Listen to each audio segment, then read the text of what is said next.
Voila! Your dream vacation to Vietnam starts from rupees 39,999 only with GT Holidays, South India's #1 travel brand. யாரோ ஒருத்தன் உத்தரப்பிரதேசத்தில் விவாதம் பண்ணிட்டு போகிறான், அவனுக்கு தெரியாது. ஆனால் பச்சை தமிழன் பரவசப்படுகின்ற புனிதமாக நினைக்கின்ற அந்த செங்கோலுக்கு அதை தமிழக முதல்வர் அரசியலுக்கு கொண்டாந்து தலைக விழுந்திருக்கிறதுலாம் பேசுகிறாரு. கம்பேரிசனுக்கு அளவே இல்லையா?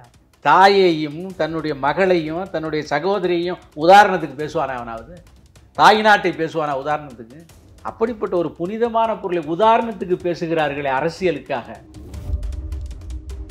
1975 என்ன நடந்தது இந்தியாவில்? நான் இருந்தேன், எமர்ஜென்சியில் அரசு செய்யப்பட்டோம். உரிமைகள் அத்தனையும் பறிக்கப்பட்டது. இந்தியாவின் அரசமைப்பு சட்டம் சாக்கடையில் தூக்கி வீசப்பட்டது. அதை எரித்தவர்கள், உங்களுக்கு என்ன யோக்கியதை இருக்கு அது தொடர்றது? அந்த அரசமைப்பு சட்ட புத்தகத்தை நீ வச்சிருக்க வெக்கம் இல்லை உனக்கு? இன்னைக்கு 40 திமுக ஜெயிச்சிருக்காங்க.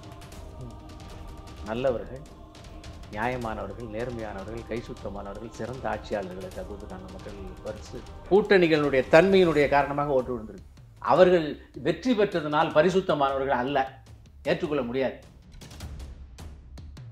சாதாரண கிராமத்தில் 2 மாடு வச்சிருக்கிற ஒரு விவசாயினுடைய பையன் டாக்டர் ஆறான்ல, இதெல்லாம் இதுக்கு முன்னால் கனவு கண்டிருக்க முடியுமா? அதுவும் இல்லாமல் நீட்டை கொண்டு வந்தது யார்? பிஜேபியா? நீட்டை கொண்டு வந்தது இந்த 2004-14 இருக்கிற அவங்களுடைய ஆட்சியில் கொண்டு வந்து அதை சுப்ரீம் கோர்ட்டு அதை ஆதரித்து சட்டமாக்க உத்தரவு போட்டுச்சு. அதை செயல்படுத்தி கொண்டிருக்கிறோம் நம்ம.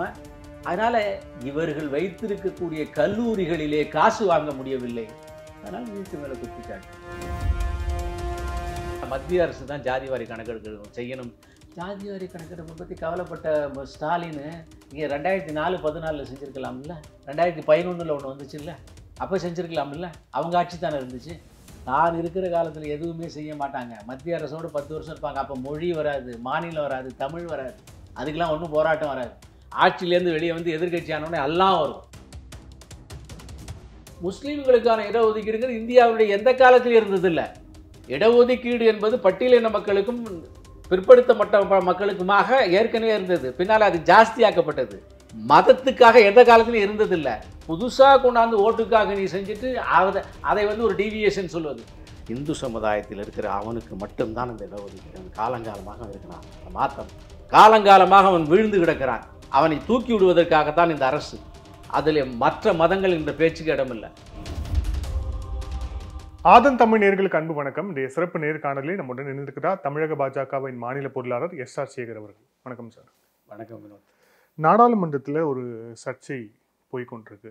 குறிப்பாக அது இன்னைக்கு நாடாளுமன்றத்தில் அவையிலேயே ஒரு முக்கிய விவாதமாகவும் முன்வைக்கப்பட்டது. பிரதான எதிர்கட்சியாக இருக்கக்கூடிய காங்கிரஸ்க்கு அடுத்த நிலையில் இருக்கக்கூடிய சமாஜ்வாதி கட்சி அவங்க இந்த பாராளுமன்றத்தில் வைக்கப்பட்டுள்ள செங்கோலை எடுக்கணும் அப்படின்ட்டு சொல்லியிருக்கிறாங்க. அதுக்கு அவங்களுடைய எம்பி ஆர்.கே. சௌத்ரி அவர்கள் பேசும்போது அது ராஜாவுடைய தண்டா அப்படின்னு அவங்க அந்த ஹிந்தியில் சொல்லியிருக்காங்க. ராஜாவோட தண்டா, அவர் ராஜாவோட வாக்கிங் ஸ்டிக். இதை நீங்கள் பாராளுமன்றத்தில் வைக்கிறதுக்கான எந்த ஒரு அவசியமே இல்லை, அதை நீங்கள் எடுக்கணும், யூ ஷுட் ரிமூவ் இட் அப்படின்ட்டு சொல்லியிருக்காரு. இதை எப்படி இப்போ பார்க்குறீங்க? இது அரசியல் அல்லது அஞ்ஞானம், அதாவது அறிவின்மை, நாலெட்ஜின்மை, தமிழ் என்னன்னு வச்சுக்கோங்க, அல்லது செங்கோலை பற்றிய விவரம் இல்லாதது, அல்லது வேண்டுமென்று அதன் மீது குற்றச்சாட்டு. தமிழனுடைய மிகப்பெரிய மரியாதைக்குரிய விஷயம் செங்கோல். நம்மளுடைய இதிகாச புராணங்கள், தமிழில் இருக்கக்கூடிய சிலப்பதிகாரம், மணிமேகலை,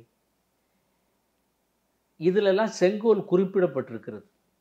அதாவது செங்கோலை தர்மத்துக்கு எதிராக பயன்படுத்தக்கூடாது, அல்லது செங்கோல் என்பது தர்மத்தை பாதுகாக்கின்ற ஆயுதம். அப்படிதான் தமிழில் அதற்கு நம்முடைய புலவர்கள் எல்லாம் கூறியிருக்கிறாங்க. ராஜ ரிஷி அந்த செங்கோலை வச்சு அரசனையை அடக்குவார் என்கின்ற விஷயமும் நம்மளுடைய பாடங்களில் படிச்சிருக்கிறோம். உதாரணங்கள் நிறைய சொல்லப்பட்டிருக்கிறது. இப்படிப்பட்ட ஒரு புனிதமான தர்மத்தை நிலைநாட்டுகின்ற ராஜ்யத்தின், நான் இந்த பழைய கால லாங்குவேஜெல்லாம் யூஸ் பண்ணுறேன், ஏன்னா அப்படிப்பட்ட விஷயங்கள் சொல்லப்பட்டிருக்கு. ராஜ்யம், நாட்டினுடைய மக்களினுடைய பாதுகாவலன் செங்கோல். அந்த செங்கோலை பார்க்கின்ற போது அரசனுக்கு நம்ம பாதுகாப்பு கொடுக்கணும், அதே சமயத்தில் அவர்களை சர்வாதிகாரியாக்கி நான் அவர்களை அடக்கி ஆளக்கூடாது, பவ்யமான பணிவான எண்ணம் வேண்டும் என்பதை நினைவுபடுத்துகின்ற ஞாபகப்படுத்துகின்ற ஆயுதம் அல்லது ஒரு கருவிங்கிறது அதுக்கு ஒரு குறைவான பெயர். அது வந்து ஒரு புனிதமானங்கிறதுனால அது கருவி அல்ல, அது பிரம்மாண்டமான இடத்தில் வைக்கப்பட வேண்டிய ஒரு புனிதமான. அதனால் சமாஜ்வாதி பார்ட்டி அல்லது சொல்லப்பட்ட அந்த எம்பியினுடைய உள்நோக்கம் அரசியல் நோக்கம்லாம் நமக்கு தெரியாது. அல்லது அவருடைய கொஞ்சம் பெரிய லாங்குவேஜை சொல்கிறேன், அறிவின்மை அது சொல்லப்பட்டிருக்கிறது. இந்த செங்கோல் வந்து 47க்கு முன்னாலே கொண்டு வைக்கப்பட்டது அங்கே. அது வந்து நேருனுடைய அவருடைய அந்த மாளிகையில் கொண்டு வைக்கப்பட்டு அது ஒரு காட்சி பொருளாக மாறியது. ஆனால் வைக்கப்படுகின்ற போது இதே எண்ணத்தோடு தான் அன்றைக்கு நம்முடைய தமிழகத்தைச் சேர்ந்த சாமியார்கள் மடாதிபதிகள் கொடுத்தாங்க. இதே எண்ணத்தோடு தான் கொடுத்தாங்க, இதே எண்ணத்தோடு தான் அவர்களும் வாங்கினாங்க. அப்போ இதை பற்றி பேசப்படவில்லை. இப்போ நெகட்டிவ் எண்ணங்கள் ஜாஸ்தி ஆகிடுச்சு. அதனால் இன்றைக்கு அப்படிப்பட்ட ஒரு மிக உன்னதமான ஒரு கருவி அல்லது ஆயுதம் அல்லது ஒரு விஷயம் வந்து முடங்கி கிடக்கிறதே என்பதை நினைத்து வருத்தப்பட்டு அதனுடைய பூரணத்துவம் வந்து மக்கள்கிட்ட போய் சேரணுங்கிறதுக்காக மோடி அவர்கள் இப்போது இந்த புதிய பாராளுமன்றத்தில் வச்சாங்க. சார் நினச்சி பாருங்கள், தமிழன் பிரதமராக ஆக வேண்டும், தமிழினத்தினுடைய இந்த புராதனமான புண்ணியமான பல விஷயங்களை உலகுக்கு தெரிவிக்க வேண்டும் அப்படின்லாம் ஒரு கனவு கண்டு நாம் இருந்துக்கிட்டு இருக்கோம். ஆனால் மக்களுடைய அடிப்படையில், பாராளுமன்ற எண்ணிக்கையின் அடிப்படையில், இன்றைக்கி இருக்கக்கூடிய தலைவர்களுடைய பிராபல்யத்தின் அடிப்படையில் இப்போதைக்கு தமிழன் பிரதமர் வாய்ப்பு இல்லை, எக்ஸப்ட் ஏதோ மிராக்கிள் நடந்தால் இது. அப்போ இந்தியாவினுடைய பிரதமர் அவர் தமிழினத்திலும் தமிழ் மீதும் பாசம். ஏன்னா அவர் வந்து இந்த தமிழ்நாட்டில் வந்து எக்கச்சக்கமான நாள் முழு நேர ஊழியர் ஆர்எஸ்எஸ்னுடைய பிரச்சாரக்காக பெரம்பூர்லையும் மதுரை தெருக்களின் சைக்கிளில் டபுள்ஸ் எல்லாம் போயிருக்காரு. எனக்கு நல்லா தெரியும், அந்த காலத்துலேருந்து அவரை தெரியும் எனக்கு. அப்போ இதையெல்லாம் பார்த்து தெரிந்து கொண்டு இதனுடைய புனிதத்துவத்தையும் முக்கியத்துவத்தையும் தெரிந்து மனசில் அந்த காலத்தில் பதிய வச்சிருந்தவர் இந்த காலத்தில் வெளியே கொண்டாடுறாரு. பார்த்து பரவசப்பட வேண்டும், பாராட்ட வேண்டும், பணிய வேண்டும், கீழே விழுந்து கும்பிடக்கூட நான் செய்வேன். அப்போ அப்படி அநியாயமாக ஒருத்தர் பேசுகிறார். இதை ஒரு விவாத பொருளாக வினோத் ஏன் கொண்டு வந்தீங்கன்னு எனக்கு தெரியல. யாரோ ஒருத்தன் உத்தரப்பிரதேசத்தில் விவாதம் பண்ணிட்டு போகிறான், அவனுக்கு தெரியாது. ஆனால் பச்சை தமிழன் வந்து பரவசப்படுகின்ற புனிதமாக நினைக்கின்ற அந்த செங்கோலுக்கு எவனும் மரியாதை தர வேண்டியதில்லை. நான் தருகிறேன், என் தமிழன் தருவான், என் தமிழ்நாடு தரும். இதை பற்றி தெரிந்த மற்றவர்கள் தருவார்கள். சமாஜ்வாடி தர வேண்டியதில் எதிர்பார்க்கல. இல்லை, ஏன்னா அது தொடர்ச்சியாக இங்கே ஒரு பேசு பொருளாக இருக்குல்ல. குறிப்பாக மணிப்பூருடைய அந்த கலவரம் நடந்தப்போ கூட தமிழக முதலமைச்சர் வந்து செங்கோல் சம்பந்தமாக அதை வந்து ஒரு குறிப்பிட்டு அதை வந்து செங்கோல் வந்து தலை குனிந்து விட்டது அப்படிங்கிற மாதிரியான விஷயங்களை தான் வந்து கோட் பண்ணியே சொன்னார். ஸோ செங்கோல் வந்து தொடர்ச்சியான ஒரு விவாதமாக இருக்கிறது. அதுவும் இப்போ அதை கிளப்பி இருக்கிறது வந்து ஒரு பிரதான எதிர்கட்சி. நான் வருத்தப்படுகிறேன். உண்மையிலேயே என் நெஞ்சம் கணக்கிறது. நாம் புனிதமான பல விஷயங்களை வச்சிருக்கோம். நமக்கு புனிதமானது, அந்த புனிதமான விமர்சனத்துக்கு அப்பாற்பட்டது. அப்படி புனிதமான ஒன்று இந்த செங்கோல். அதை வந்து தமிழக முதல்வர் அரசியலுக்கு கொண்டாந்து தலைகள் விழுந்திருக்கிறதெல்லாம் பேசுகிறார். கம்பேரிசனுக்கு அளவே இல்லையா? தாயையும் தன்னுடைய மகளையும் தன்னுடைய சகோதரியையும் உதாரணத்துக்கு பேசுவானா? அவனாவது தாய் நாட்டை பேசுவானா உதாரணத்துக்கு? அப்படிப்பட்ட ஒரு புனிதமான பொருளை உதாரணத்துக்கு பேசுகிறார்களே அரசியலுக்காக. இவருடைய அறிவின்மை அல்லது இதான் தமிழ் மீது வைத்திருக்கிற பாசமா? தமிழ்நாட்டின் தமிழனுடைய அடையாளம் செங்கோல். அது ஒரு முதலமைச்சர் தலை குனிந்துன்னு பேசுகிறாரு. அவர் தலையில் என்ன இருக்குன்னு தெரியல. இதில் இப்போது அடுத்தபடியாக இன்னொன்று பாராளுமன்றத்தில் நீங்களே பார்த்துருப்பீங்க. காங்கிரஸுடைய உறுப்பினர்கள் அவங்க எல்லாமே வந்து இந்த எம்பியாக அவங்க பதவி இருக்கும்போது எல்லாருமே கான்ஸ்டியூஷன் ஆஃப் இந்தியா புத்தகத்தை கையில் வைத்து கொண்டு தான் வந்து போய் பதவி ஏற்றாங்க அப்படிங்கிறது பார்க்குறோம், இன்க்ளூடிங் ராகுல் காந்தி. ஸோ வந்து இதை பாதுகாக்கத்தான் நாங்கள் வந்து இருக்கிறோம், மக்கள் கொடுத்த இந்த தீர்ப்பு அப்படிங்கிறது இந்த கான்ஸ்டியூஷனை பாதுகாக்க தான் கொடுத்தாங்க அது உங்கள் நினைவில் இருக்கட்டும், எப்போதும் இருக்கட்டும் அப்படின்ட்டு சொல்றாங்க அவங்க. இதை யாரை நோக்கி சொல்றாருன்னா பிரதமர் மோடி அவர்கள் நோக்கி தான் சொல்றாரு. இதை நீங்க எப்படி பாக்குறீங்க? சாத்தான் வேதம் ஓதுகிறதும்பாங்கல்ல. ராகுல் என்கின்ற சாத்தான், காங்கிரஸ் என்கின்ற சாத்தான், அவங்க உங்களை தான் சாத்தான் அப்படி. அவர்கள் சாத்தான். நான் குற்றம் சாட்டவில்லை, சரித்திரத்தை உங்களுக்கு திருப்பி காமிக்கிறேன். இன்னைக்கு தேதி 27, ஜூன் மாதம் 27. 2 நாளைக்கு முன்னால் ஜூன் மாதம் 25, 1975 என்ன நடந்தது இந்தியாவில்? நான் இருந்தேன், கல்லூரி மாணவன், கைது செய்யப்பட்டேன், எமர்ஜென்சியில் அரெஸ்ட் செய்யப்பட்டோம். இந்தியாவினுடைய அத்தனை அடிப்படை ஆதார உரிமைகள் அத்தனையும் பறிக்கப்பட்டது, அழிக்கப்பட்டது. உங்களை தூக்கி ஜெயிலில் உங்களை நீங்கள் பிறந்திருக்க மாட்டீங்க. அப்போ ஜெயிலில் உங்களை தூக்கி போட்டால் கைதுக்கு காரணம் சொல்ல வேண்டாம், நீங்கள் எந்த ஊரில் இருக்கீங்க தெரியாது, பெயிலுக்கு போக முடியாது, கோர்ட்டுக்கு போக முடியாது. கோர்ட்டெல்லாம் மூடியாச்சு, கோர்ட்டுகளுக்கு பவரே கிடையாது, பல பிடிங்கியாச்சு. எந்த விதமான காரணத்தை முன்னிட்டு யாரும் கைது செய்யப்பட்டால் அவர்களுக்கு வெளியே வர முடியாது. எந்த ஊரில் இருக்கான்னு தெரியாது, செத்தானா போனானு தெரியாது. அத்தனை ஜனநாயக உரிமைகளும் பரிபூரணமாக அடித்து நொறுக்கப்பட்டு தீயில வச்சு எரிக்கப்பட்டது. இந்தியாவின் அரசமைப்பு சட்டம் சாக்கடையில் தூக்கி வீசப்பட்டது. அந்த அரசமைப்பு சட்ட புத்தகத்தை நீ வச்சிருக்க வெக்கம் இல்லை உனக்கு? அழித்தவர்கள், அதை எரித்தவர்கள், உங்களுக்கு என்ன யோக்கியதை இருக்கிறது தொடர்றதுக்கு? யார்கிட்ட நடிக்கிறீங்க? யார்கிட்ட நாடகம் ஆடுகிறீர்கள்? அரசமைப்பு சட்டத்தின் பாதுகாவலர்கள் நீங்க, அழித்தவர்கள், கொலைகாரர்கள். அரசமைப்பு சட்டத்தை தூக்கிட்டு வந்து வெக்கம் இல்லை உங்களுக்கு? இந்த நாட்டில் 50 ஆண்டுகளுக்கு முன்னால பிறந்தவர்கள் இருக்கிறவர்கள் காரி உமிழ்வார்கள் காங்கிரசின் மீது. அப்படிப்பட்ட துரோகத்தை செஞ்சுட்டு வந்து கையில புத்தகத்தை வச்சு யார்கிட்ட நாடகம் ஆடிக்கிட்டு இருக்கீங்க? என்ன நாடகம்? அதனால இந்த அந்த அப்படிப்பட்டவங்க ஏன் இப்ப எடுங்கள? நீங்க திமுக அமைதி காத்தது, அவசர நிலைமையை பத்தி தீர்மானம் வந்து ஓம் பிர்லா சொன்னதுக்கு அமைதி காத்தது திமுக. திமுக அரசு டிஸ்மிஸ் செய்யப்பட்டது. அந்த டிஸ்மிஸ் இங்க காங்கிரஸ்காரன் பக்கத்தில் உட்காந்து வெக்கம் இல்லை உனக்கு? தன்மானம் இல்லை, சூடு இல்லை, சொரண. வரிசையாக நான் கேள்வி கேட்கல, சூடு சொரணம் இருக்கிற காங்கிரஸ்காரன் பக்கத்தில் உட்காருவானா திமுக? அதுதான் அரசியலா? அதுதான் அரசியலா? என்ன வேணாலும் செஞ்சுக்கலாம், அப்புறம் மாறிக்கிங்க, அதுதான் அரசியலா?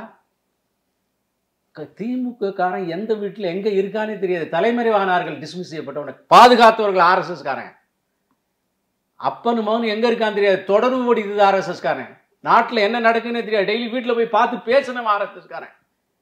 கரை வேட்டியை அறுத்து பிளேடால் அறுத்து போட்டுட்டு பயந்து பம்மி வேட்டி வெள்ள கரையை நீக்கி அறுத்து போட்ட வேட்டியை கட்டிட்டு போனவன் திமுக காரன். எல்லா சலவை கடைகளில் இருந்த வேட்டிகளுடைய அடையாளம் தெரிந்து விடுமோ என்று கத்திரிக்கோளால் கத்திரிக்கோளால் வெட்டி எறிந்தவர்கள் திமுக. அவ்வளவு பெரிய வீரர்கள் அமைதி காத்தார்கள். சரித்திரம் எங்கேயாவது போயிருமா? தன்மானம் வேண்டாமா? பதவிக்காக அத்தனையும் எழுப்பி சோரம் போவீர்களா? அந்த காங்கிரஸுக்கு என்ன உரிமை இருக்கிறது? அரசமைப்பு சட்டத்தை அழித்தவர்களுக்கு என்ன உரிமை? என்ன சார் நாடகம் இது? என்ன நாடகம் இது? சரித்திரமே தெரியாதுங்கிறதுனால நாடகமா? இந்த புதிய இன்னைக்கு இருக்கக்கூடிய தலைமுறைக்கு எத்தனையோ ஜெனரேஷனுக்கு இன்னைக்கு கூடிய இது கணினி யுகத்தில் வந்து சரித்திரத்தை எடுத்துடலாம் உடனே. யாரையும் ஏமாற்ற முடியாது. இளைஞர்கள் படிக்க மாட்டார்களா? தெரியாது அவர்களுக்கு. அப்படிப்பட்ட ஏமாற்று வேலையை செய்கிறார்கள், கபட நாடகம் ஆடுகிறார்கள். அரசமைப்பு சட்டத்தை கையில் வச்சுக்கிட்டு வெக்கம் இல்லை. உன்னை டிஸ்மிஸ் பண்ண நான் பக்கத்தில் உட்காந்துக்கிட்டு வெக்கம் இல்லாமல் உட்காந்துருக்க. அத்தனை பேர் இன்றைக்கு உள்ளர போட்டாங்க. செட்டி பாபுவை அடித்து கொன்றார்களே, அந்த ஆவி உங்களெல்லாம் பழி வாங்காதா? அப்படிப்பட்ட அந்த அடித்து கொண்டவர்களுடைய ஆலிங்கனம் செய்து கொண்டிருக்கீங்களோ, வெக்கம் இல்லாமல். நான் இதுக்கு மேலே பேச தயாராக இல்லை, எனக்கு நெஞ்சம் கணக்கு இருக்கு. அந்த சரித்திரத்தை கண்ணாலே பார்த்தோம். இல்லை, ஆனால் அந்த எமர்ஜென்சியை பற்றி இப்போ நீங்கள் சொன்ன எல்லா கருத்தையும் உள்வாங்கி இவங்க சொல்லும் போது அதற்கான தண்டனையை காங்கிரஸ் அனுபவித்து விட்டது. மொரார்ஜி தேசாய் அதுக்காக தான் வந்து பிரதமர் ஆனார்.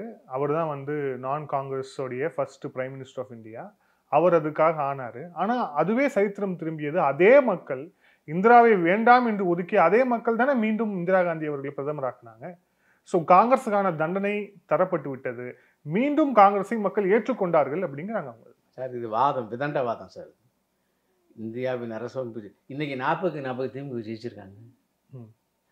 நல்லவர்கள், நியாயமானவர்கள், நேர்மையானவர்கள், கை சுத்தமானவர்கள், சிறந்த ஆட்சியாளர்களுக்கு கொடுத்துருக்காங்க மக்கள் பரிசு. ஆனால் அதுதான் மக்கள் ஜனநாயகத்தில் எடுக்கப்படுகின்ற முடிவுகள் உங்களுடைய செயல்பாடுகளுக்கான அங்கீகாரம் அல்ல. அது பொலிட்டிக்கல் ஓட்டிங் பேட்டர்ன். நீங்கள் திமுக அதிமுக அத்தனை பேர் திமுக ஓட்டு போட்டிருக்காங்க. கூட்டணிகளுடைய தன்மையினுடைய காரணமாக ஓட்டு விழுந்திருக்கு. கூட்டணி எப்படி அமைகிறது அதை பொறுத்து ஓட்டு வாங்கியிருக்காங்க. செயல்பாட்டின் மூலமாக அவர்கள் வாங்கவில்லை. எந்த காலத்துலையும் திமுக கூட்டணி இல்லாமல் வந்ததே ஜெயிச்சதே கிடையாது. ஏன் அடுத்து 10 வருஷமாக இல்லாமல் வந்து அப்போ அதுக்கு என்ன காரணம்? அதனால் நான் அதை ஏற்றுக்கொள்ள மாட்டேன். மக்களுடைய மனநிலை மேலே எத்தனை % ஓட்டு அவங்களுக்கு கிடச்சிச்சு? போன தடையோட 8% கம்மியாக வாங்கியிருக்காங்க. அந்த விவாதத்துக்கு நான் போக தயாராக இல்லை. அவர்கள் வெற்றி பெற்றதுனால் பரிசுத்தமானவர்கள் அல்ல, ஏற்றுக்கொள்ள முடியாது. அதனால் அவசர நிலைமை என்கின்ற அந்த மிகப்பெரிய, நான் இதற்கு மேலே பேச விரும்பலை சார். அதாவது ஆண்டவன் தண்டிப்பான் என்பதற்கு உதாரணமாக இந்திய நாட்டு மக்கள் 1,40,000 பேரை உள்ளர வச்சு ஒரு 200-250 பேரை சிறைச்சாலைகளை வச்சு கொன்ன அந்த காங்கிரஸினுடைய இந்திரா காந்திக்கு எப்படி இறுதி காலம் இருந்தது உலகறிந்த உண்மை. இந்து மதத்தில் பாவ புண்ணியங்கள் பார்க்கப்படுகிறது. செய்த செயலுக்கு ஒருத்தன் அனுபவித்தே ஆக வேண்டும் என்று இந்து தர்மம் சொல்லுகிறது. அதற்கான விஷயங்கள் நடந்ததை நம்ம பார்த்தோம். அது சரியா தவிர வேற விஷயம். அவனவன் செயலுக்கு அவன் பதில் சொல்லி ஆக வேண்டும் ஆண்டவன் முன்னாலே. அதனால் ஓட்டு பேட்டர்னில் வெற்றி பெற்றுவீர்கள் என்பது செய்த செயலை நியாயப்படுத்தி விடாது. அதனால் காங்கிரஸ் எந்த காலத்தில் அந்த மகாபாவத்திலிருந்து இன்னும் விடுபடவில்லை. அந்த சர்வாதிகார மனப்பான்மையிலிருந்து இன்னும் விடுபடவே இல்லை காங்கிரஸ். உலகத்தினுடைய சர்வாதிகார சரித்திரத்தை எடுத்து பார்த்தோம்னா சர்வாதிகாரி முதல் 2 தடவை ஜெயிச்சுட்டானா 3 நாளில் சர்வாதிகாரியாக தான் ஆனான். அந்த வகையில் அவங்க குடும்பத்தில் யாராவது வேற ஒருத்தர் காங்கிரஸுடைய தலைவராகிட முடியுமா? பிரதமர் ஆகிட முடியுமா? ஏன் இன்றைக்கே எடுத்துங்களேன் ஒரு உதாரணத்தை. உறுதியாக எதிர்கட்சி தலைவராக ஆக முடியும். அந்த சுரேஷ் ஆக்கியிருக்கலாம்ல, பட்டியல் என்ன சகோதரன் ஆக்கியிருக்கலாம்ல, ஜெயிக்கிறக்கூடிய போஸ்டர்லவாது தோக்கிற சபாநாயகரில் கூட நிப்பாட்டுறீங்க. இல்லை மல்லிகார்ஜுன கார்கே தலைவராக இருக்காருல்ல. சாம்பிள். விதிவிலக்கு விதியாகி விடாது. விதிவிலக்கு விதியாகி விடாது. மல்லிகார்ஜுன கார்கே தான் அடுத்த பிரதமர்னு அறிவிக்க சொல்லுங்க. மல்லிகார்ஜுன கார்கே காங்கிரசினுடைய எந்த காலத்திலும் தலைவர்னு அறிவிக்க சொல்லுங்க. டம்மி காலத்தில், ஆட்சியில் இல்லாத காலத்தில், அதிகாரமே இல்லாத காலத்தில் ஒரு ஆளை கொண்டு டம்மிக்கு வச்சு அவரும் எப்படிப்பட்ட ஆள்? நீட் நேரத்தில் கையெழுத்து போடுற ஆள் தானே. காங்கிரஸ் அதிகார மையம் அந்த குடும்பம், அந்த குடும்பத்தில் இருந்து யாருக்கும் ஒன்றும் கிடையாது. இது நாடகம். நாடாளுமன்றத்தில் ஜனாதிபதியுடைய உரையில் நாங்கள் இதெல்லாம் எதிர்பார்த்தோம், அதெல்லாம் இல்லை அப்படின்னு சொல்லிட்டு காங்கிரஸோட தலைவர் மல்லிகார்ஜுன கார்கே ஒரு நீண்ட அறிக்கை வெளியிட்டிருக்கிறார். அதில் ஏன் இந்த ஜனாதிபதி உரையில் நீட் முறைகேடு சம்பந்தமாக எதுவுமே இல்லை, மணிப்பூர் கலவரம் சம்பந்தமாக ஏன் எதுவுமே இல்லை, விலைவாசி குறைப்பு சம்பந்தமான எந்த அறிவிப்போ இல்லை ஏதாவது அதுக்கான ஏதோ வழிகாட்டுதல்களோ ஏன் எதுவுமே இல்லை. அப்போ இது யாருடைய உரை? இது ஜனாதிபதி உரையா அல்லது பாஜக எழுதி கொடுத்த உரையா அப்படின்னு கேட்டிருக்கு. இதுக்கு முன்னால் காங்கிரஸ் ஆட்சி காலத்தில் ஜனாதிபதி படித்ததெல்லாம் யாரோட உரை? 2004லேருந்து 14 வரலாம் 10 ஆண்டு காலம் அன்றைய ஜனாதிபதிகள் அப்துல் கலாம் உட்பட படித்ததெல்லாம் யாரோட உரை? அதற்கு முன்னால் ஜனாதிபதிகள் படித்ததெல்லாம் யாரோட? அவங்களே எழுதுவாங்களா? கவர்னர் உரை யாரோட உரை? ஆளுகின்ற கட்சியினுடைய கொள்கை செயல்பாடுகளுடைய உரை. உலகறிஞ்ச ஒன்றும் மல்லிகார்ஜுன கார்கேக்கு தெரியலையா? அதனால் ஜனாதிபதி உரைக்கு இப்படி ஒரு புதிய விளக்கம் யாருக்குமே தெரியாதுன்னு கொடுக்க வேண்டாம். நீட்டை பற்றி பேசுகிறது முழுக்க அரசியல். நான் திரும்பவும் சொல்கிறேன், எந்த ஒரு விஷயத்திலையும் குறைபாடுகள் இருக்கும். அந்த குறைபாடுகளை சரி செய்ய வேண்டும், மாற்று கருத்து இல்லை. ஆனால் அதனுடைய அடிப்படை சித்தாந்தம் என்ன? சாதாரண கிராமத்தில் 2 மாடு வச்சிருக்கிற ஒரு விவசாயினுடைய பையன் டாக்டர் ஆறான்ல, குடிசையில் கஞ்சி குடிச்சிட்டு இருக்கிற ஒரு பொண்ணு டாக்டர் ஆகுதுல்ல. இதெல்லாம் இதுக்கு முன்னால் கனவு கண்டிருக்க முடியுமா? நீட்டு, அதுவும் இல்லாமல் நீட்டை கொண்டு வந்தது யார்? பிஜேபியா? நீட்டை கொண்டு வந்தது இந்த 2004-14 இருக்கிற அவங்களுடைய ஆட்சியில் கொண்டு வந்து அதை சுப்ரீம் கோர்ட்டு அதை ஆதரித்து சட்டமாக்க உத்தரவு போட்டுச்சு. அதை செயல்படுத்தி கொண்டிருக்கிறோம் நம்ம. அதனால் இவர்கள் வைத்திருக்கக்கூடிய கல்லூரிகளிலே காசு வாங்க முடியவில்லை. வியாபாரம் செய்த கல்லூரிகள் வியாபாரம் படுத்து போய்விட்டது. அதனால் நீட்டு மேலே குற்றச்சாட்டு. நல்லா தெரியுது, உலகறிஞ்ச உண்மை. விலைவாசியெல்லாம் உலகத்தில் இருக்கக்கூடிய எல்லா நாடுகளையும் எல்லா மாநிலங்களையும் பார்க்கின்ற போது தொடர்ந்து கட்டுக்குள்ளே தான் இருக்குது. இது சும்மா சாதாரணமாக சொல்லக்கூடிய பிரச்சாரம், ஏற்றுக்கொள்ள முடியாது. இதை அதனால் இவர்களுடைய குற்றச்சாட்டுகள் இவர்களுடைய முகத்திரையை கிழித்தெறிகிறது. இவர்கள் வேண்டுமென்றே சொல்லுகிறார்கள் என்பதை அப்படியே அப்பட்டமாக மக்களுக்கு தெரிவிக்கிறது. இல்லை, ஆனால் அதில் மல்லிகார்ஜுன கார்கே சொன்ன அந்த மணிப்பூர் விஷயம் சம்பந்தமா அது கார்கே மட்டும் சொல்லலை, ஆர்எஸ்எஸ் தலைவர் மோகன் பகவத்தும் சொல்லியிருக்காருல. மணிப்பூர்ல இந்த அரசாங்கம் கவனம் செலுத்த வேண்டும்னு கார்கே மட்டும் சொல்ல, ஆர்எஸ்எஸ் தலைவர் தான் சொல்றாரு. அதுல ஒரு வேலிடிட்டி இருக்குதுன்னு செய்யுது. ஆர்எஸ்எஸ் தலைவர் மணிப்பூரினுடைய கலவரங்கள் அடக்கப்பட வேண்டும், சட்டம் ஒழுங்கு காப்பாற்றப்பட வேண்டும் என்று சொல்லுகிறார். மணிப்பூரினுடைய 2 குழுக்கள் இருக்கு, 2 இனம். அதுல ஒரு இனம் வயலண்டா பிஹேவ் பண்ணுது, இன்னொரு இனம் அந்த இனத்தினுடைய பிரதிநிதி தான் முதல்வராக இருக்கிறார். இன்னொரு இனம் அதற்கு எதிரான ஒரு செயல்பாடு. மக்களுடைய உணர்வுகள், மக்களிடம் புகுத்தப்பட்ட சில எண்ணங்கள், இதனுடைய மோதல், இது சாதாரணமாக எல்லாரும் சேர்ந்து அடக்க வேண்டிய ஒரு விஷயம். வெறும் அரசியலுக்காக காங்கிரஸ் பயன்படுத்துது. ஒரே நாளில் எல்லாரும் செஞ்சிட முடியாது. இதே பிஜேபி ஆட்சிக்கு வருவதற்கு முன்னாலே இதே மாதிரி இருந்துச்சுங்க. கம்யூனிஸ்டுகள் இருக்கும்போது எக்கச்சக்கமாக இருந்துச்சு. பிஜேபி கொஞ்ச காலத்துக்கு கட்டுப்படுத்தப்பட்டிருந்தது. மறுபடியும் எதிர்கட்சிகள், குறிப்பாக காங்கிரஸ் போன்ற கட்சிகளுடைய அண்டர் கிரவுண்டு பிரச்சாரத்தினுடைய காரணமாக, தூண்டிவிடப்பட்டதனுடைய காரணமாக ஜாஸ்தியாக இருக்குது. அதையும் மீறி இன்றைக்கி நம்ம கட்டுக்குள்ளே கொண்டாந்துக்கிட்டு இருக்கோம். அது ஒரு பார்டர் ஸ்டேட்டு. அதை பற்றி எல்லாருமே கவலைப்படுகிறார்கள். அதை பற்றி ஆர்எஸ்எஸ் தலைவர் கவலைப்படுவதனுடைய நோக்கம் அனைவரும் ஒன்றாக இருக்கும் என்ற ஒற்றுமையை பறைசாற்றுவது, அரசாங்கத்தின் மீது குற்றச்சாட்டுவது அல்ல. இதே காங்கிரஸும் கம்யூனிஸ்டுகளும் இருக்க எதிர்கட்சிகளும் அரசாங்கத்தோடு ஒத்துழைப்பார்களே, ஆனால் உண்மையிலேயே இதை நிச்சயமாக கட்டுக்குள் கொண்டு வந்து விடலாம். வெறும் அரசாங்கத்தால் மட்டும் இங்கே செய்ய முடியாது, வெறும் பிஜேபியால் மட்டும் செய்யக்கூடாது. ஏன்னா இது உணர்வு சம்பந்தப்பட்ட விஷயம். அதனால் அது தெரிந்து தான் செய்கிறார்கள். அதையும் மீறி பாஜக அதை கட்டுக்குள் கொண்டு தான் இருக்கிறது. தமிழக சட்டமன்றத்தில் இன்னொரு முக்கியமான விவாதம், அது பாமகவுடைய சட்டமன்ற குழு தலைவர் மணி அவர்கள் அதை எழுப்பினார். இந்த 1 இயருக்கான இந்த உள்ஒதுக்கீடு உள்ளிட்ட விஷயங்கள் பிளஸ் ஜாதிவாரி கணக்கெடுப்பு நடத்தணும் அப்படின்ட்டு. ஜாதிவாரி கணக்கெடுப்பு அப்படிங்கிறது மத்திய அரசு தான் நடத்தணும். மத்திய அரசு கிட்ட நீங்க உங்க கூட்டணியில் தான் இருக்காங்க, நீங்க வேணா உங்க கூட்டணியில போய் சொல்லுங்க, ஜாதிவாரி கணக்கெடுப்பை அவங்க எடுக்க சொல்லுங்க. அவங்க எடுத்துனாங்கன்னா அதுல இருந்து வர ஃபிகர்ஸை வச்சு நம்ம என்ன செய்யணுமோ அதை மாநில அரசு செய்யும் அப்படின்ட்டு முதலமைச்சர் பதில் சொல்றாரு. அப்போ பாஜக தான் அதுக்கு தடையா இருக்கா? ஜாதிவாரி கணக்கு எடுப்பதற்கு பாஜக தடையாக இருக்கிறதா? பிஎம்கேவினுடைய ஸ்டேட்மெண்ட் அது சம்பந்தப்பட்டது, அதோட கொள்கை சம்பந்தப்பட்டது. பாஜக அவனுடைய கொள்கை சம்பந்தப்பட்டது. ஜாதிவாரி கணக்கெடுப்பது என்பது இந்திய மக்களை இன்னும் அதிகமாக பிரிப்பது.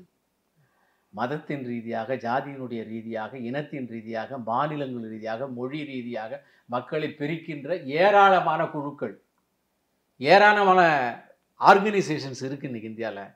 அதனால் எக்கச்சக்க பிரச்சனை வருது. அது கூடாது. மக்கள் அவனுடைய செயல்பாடுகளை, அவனுடைய ப்ராக்டிசஸ் அவங்கவுங்க செஞ்சுக்கிட்டோம். ஆனால் இன்ன ஜாதி என்று பிரித்து இத்தனை பேர் எண்ணிக்கைன்னு சொல்லி அதனால் ஒரு பெரிய போராட்டம் வரணுமா? அதனால் ஒரு பெரிய போர் வரணுமா? இன்னும் மனங்களுடைய இடைவெளி ஜாஸ்தி ஆகணுமா? அது கூடாது என்பது பாஜகனுடைய மிக அழுத்தமான ஸ்டேட்மெண்ட்டு. எங்கள் கையிலேருந்து யாருமே ஜாதிவாரி கணக்கெடுப்புக்கு ஆதரவு தெரிவித்து எங்கேயுமே ஸ்டேட்மெண்ட் விட்டது கிடையாது. ஜாதிவாரி கணக்கெடுப்புக்கு எதிர்த்தும் ஸ்டேட்மெண்ட் விட மாட்டோம். ஏனென்றால் இந்த ஜாதிக்கு அவர் எதிர், அந்த ஜாதிக்கு எதிர்னு அதன் மூலமாக தூண்டி விடுகின்ற செய்கைகளையும் மற்றவர்கள் செய்வார்கள். எனவே ஒற்றுமையை நோக்கிய எண்ணம், அவரவர்களுக்கு உண்டான உரிமைகள், இதை பற்றி பாஜக தொடர்ந்து செயல்படுகிறது. இதை பற்றி ஜாதி அரசியல் செய்து மக்களை பிரிக்கின்ற மற்ற விஷயங்களை மற்றவர்கள் செய்கிறார்கள்.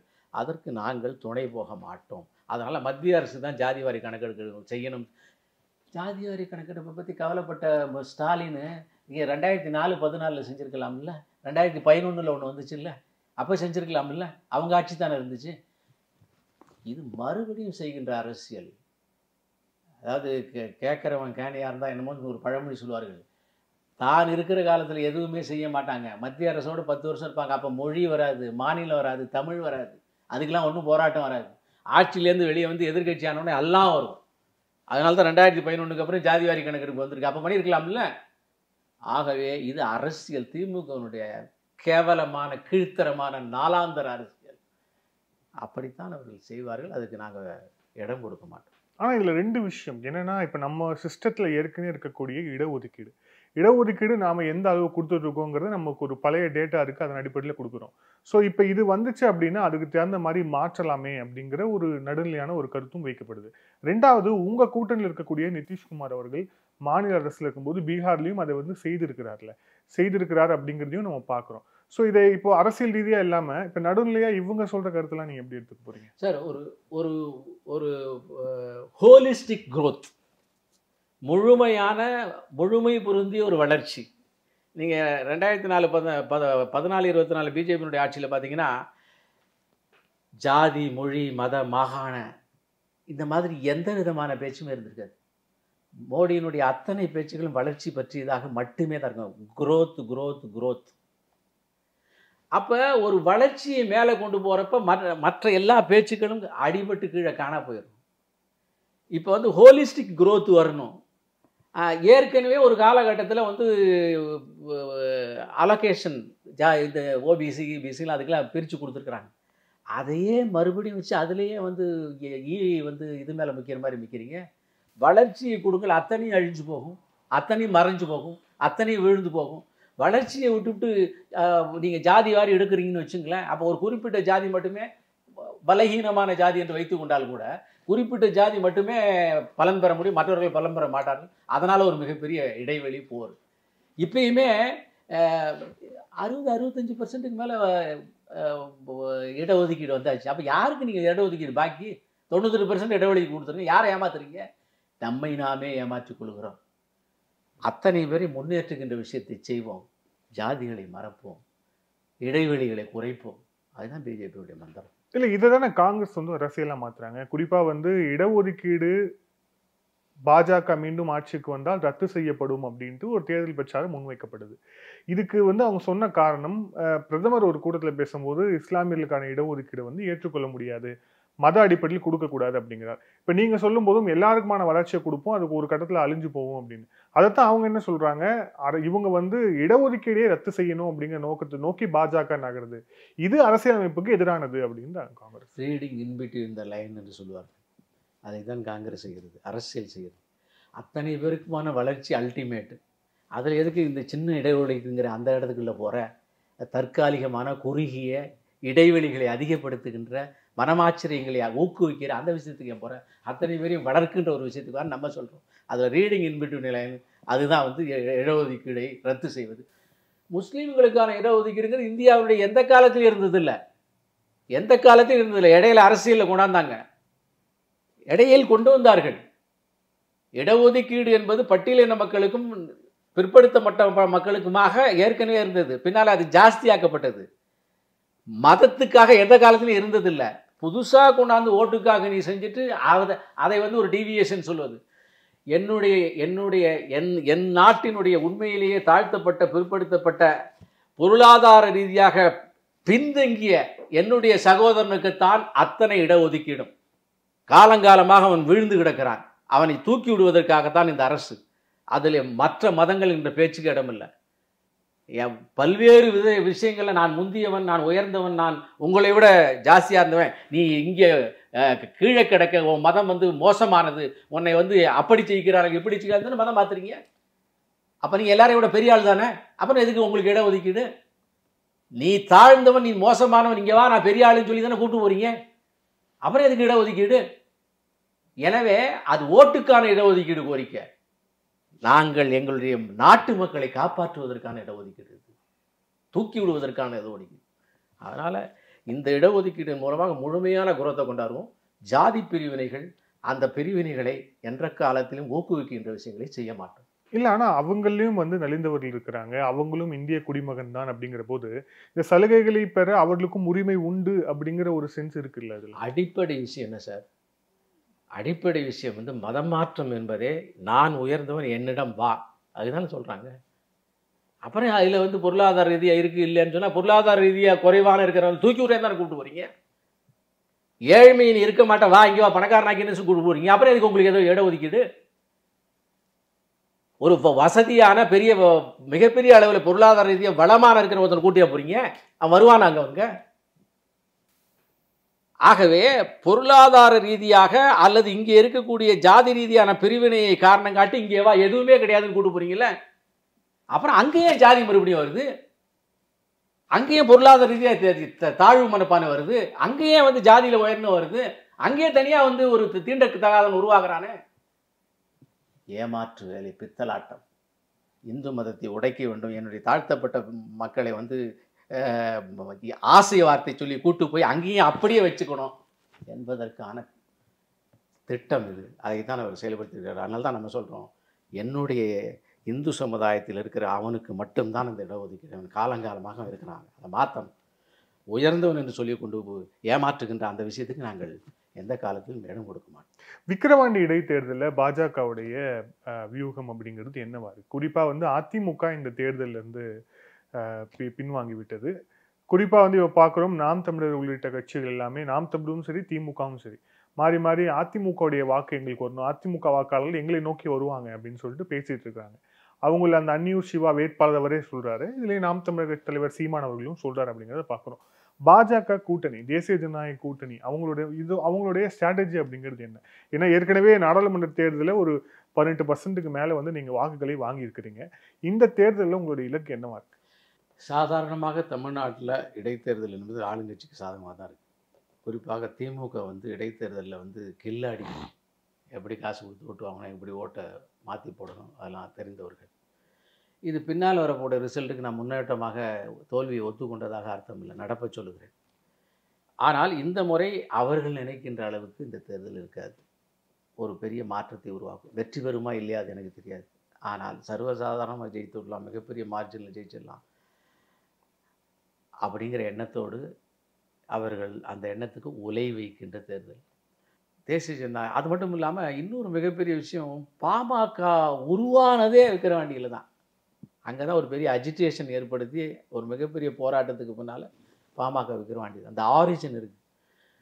அது மட்டும் இல்லாமல் பாமக இடைத்தேர்தல்களில் இதுவரை வந்து நிற்பதற்கு பெருசாக ஆசைப்பட்டதில்லை. இந்த தடவை அவங்களே இதை விருப்பப்பட்டு அவங்களுடைய அந்த கொள்கையை உடைத்திருக்கிறார்கள். எனவே அவர்களும் நல்லா வேலை செய்வாங்க. பிஜேபி பொறுத்த மட்டும் என்றைக்குமே அதனுடைய முழு பங்காற்றுதலை செய்யும். அந்த வகையில் மாற்றத்தை தமிழ்நாடு மக்கள் விரும்புகிறார்கள், ஏற்றுக்கொள்வார்கள். அதனால் இந்த முறை திமுக வந்து ஒரு ஏமாற்றத்தை சந்திக்கலாம், வாய்ப்பு இருக்கிறது. நன்றி சார். பல்வேறு கேள்வி. Thank you sir. Thank you so much. நன்றி.